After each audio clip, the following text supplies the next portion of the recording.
On parle beaucoup de problématiser dans l'enseignement aujourd'hui. La question, c'est pourquoi problématiser et comment problématiser. Et donc, on va se référer à un outil qui est le losange de la problématisation de Michel Fabre.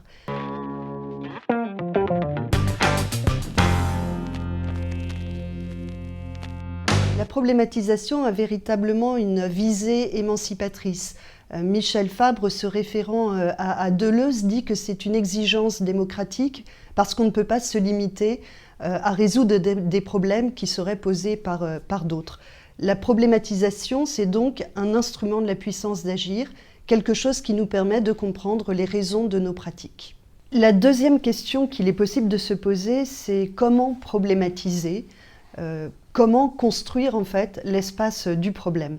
À l'école, nous sommes habitués à ce que le problème soit posé par un manuel ou encore par le maître qui va aussi fournir des données pour arriver à une solution permettant de résoudre le problème.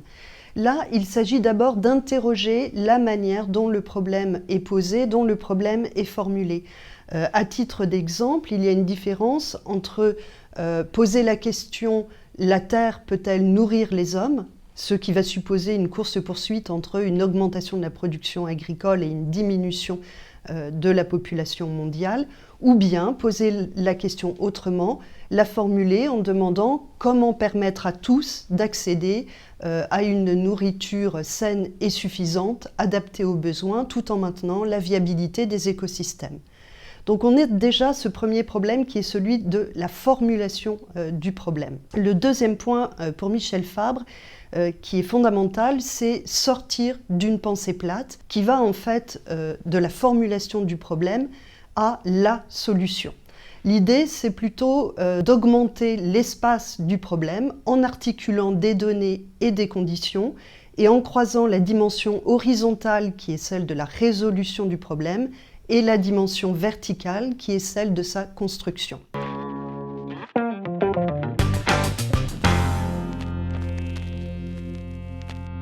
Si on prend un exemple tiré d'une séquence d'enseignement sur la gestion du risque limace, la question première, la question telle qu'elle était posée, c'était « faut-il traiter ?» Comment faire dans ce cas? Eh bien, on va chercher des données. Les données, c'est le comptage des limaces, avec la possibilité de faire un TP par exemple. Et puis, la condition, ça va être le seuil d'intervention. Si il y a plus de limaces, eh bien, il va falloir traiter. Si les limaces sont sous le seuil d'intervention, on ne va pas traiter. La solution est donc automatique. Si on change maintenant et que l'on se pose la question « Comment peut-on limiter le risque limace sur ma parcelle ?»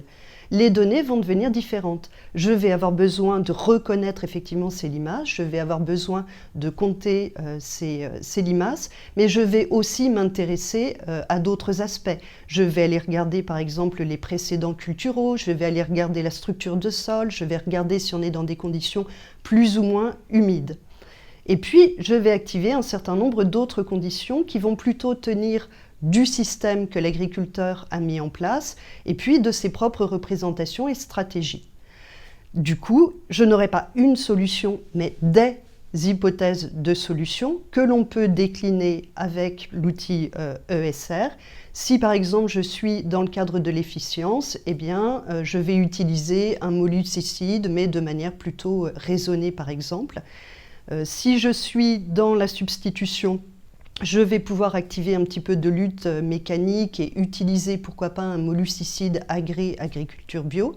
Si par contre je suis dans de la reconception, dans une visée de reconception, eh bien je vais travailler tout à la fois sur les structures paysagères, de manière à favoriser des coléoptères, mais je vais aussi utiliser de la lutte mécanique, et puis je vais aussi pouvoir utiliser un certain nombre de leviers agronomiques, par exemple le déchômage, par exemple un allongement des rotations, ou par exemple l'introduction de cultures de printemps.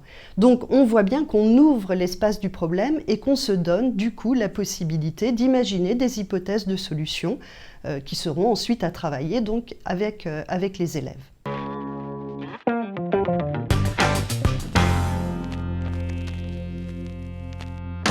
Le premier enseignement, problématiser, ce n'est pas discuter, ce n'est pas débattre d'un problème, mais c'est bien construire ce problème et se donner un certain nombre d'outils intellectuels de traitement de différentes classes de problèmes, tout en articulant le doute et les certitudes.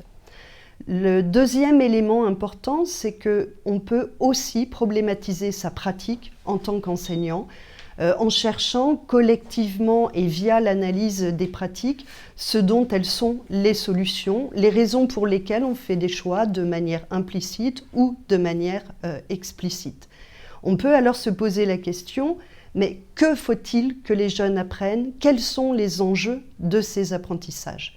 Dans ce cas-là, les données, eh bien, ça va être les documents, par exemple, de préparation des cours, et puis l'explicitation de la pratique par l'enseignant. Les conditions, elles, vont nous être données via des outils intellectuels qui nous permettent de décrypter la manière dont l'enseignant pense son métier, pense sa posture, pense les paradigmes agricoles. Et ça va être l'une des manières, eh bien, éventuellement, de faire des remédiations et d'améliorer la pratique si c'est nécessaire.